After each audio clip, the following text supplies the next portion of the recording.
একটা ভবন। আগের দিনই সেটাতে ফাটল ধরা পড়েছে। মানুষ ভয় পেয়েছে, অনেকে ঢুকতে চায়নি। কিন্তু পরের দিন হাজার হাজার মানুষ আবার সেই ভবনেই ঢুকেছিল। কারণ তাদের না ঢোকে কোনো উপায় ছিল না। ২৪শে এপ্রিল ২০১৩ ঢাকার কাছেই সাভারে একটি ৮ তলা ভবন, নাম রানা প্লাজা। ভিতরে ৫টি পোশাক কারখানা, হাজার হাজার শ্রমিক প্রতিদিন এখানে কাজ করত। কেউ মা, কেউ বাবা, কেউ পরিবারের একমাত্র উপার্জনকারী। এই ঘটনার আগের দিন ভবনের দেয়ালে বড় বড় ফাটল দেখা যায়। টিভিতে খবর হয়, অনেক অফিস বন্ধ করে দেওয়া হয়।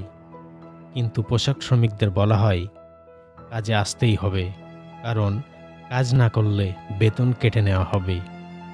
ভোর হলো, হাজার হাজার শ্রমিক ভবনে ঢুকছে, কেউ ভয় নিয়ে, কেউ বাধ্য হয়ে।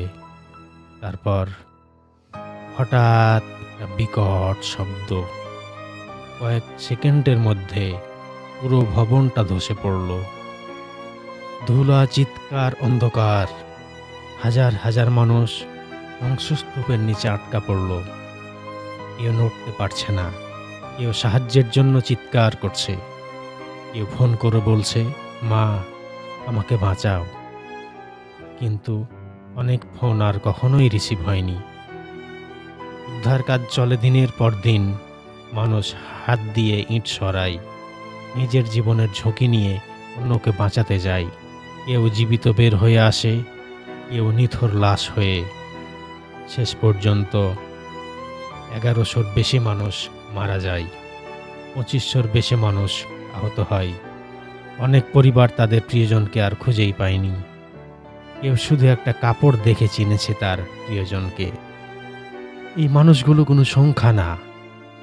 তারা স্বপ্ন দেখত, তারা হাসত, তারা বাঁচতে চেয়েছিল। কিন্তু তাদের জীবনের মূল্য একটা ভবনের নিচে চাপা পড়ে গেল। আজ আমরা যখন পোশাক কিনি, অফিসে কাজ করি, স্বাভাবিক জীবনযাপন করি, তখন হয়তো ভুলেই যাই এই পৃথিবীটা কারা চালিয়ে রাখে।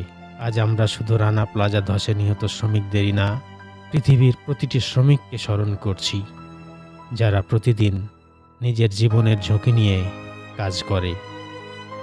আজ বিশ্ব শ্রমিক দিবসে তাদের প্রতি গভীর শ্রদ্ধা।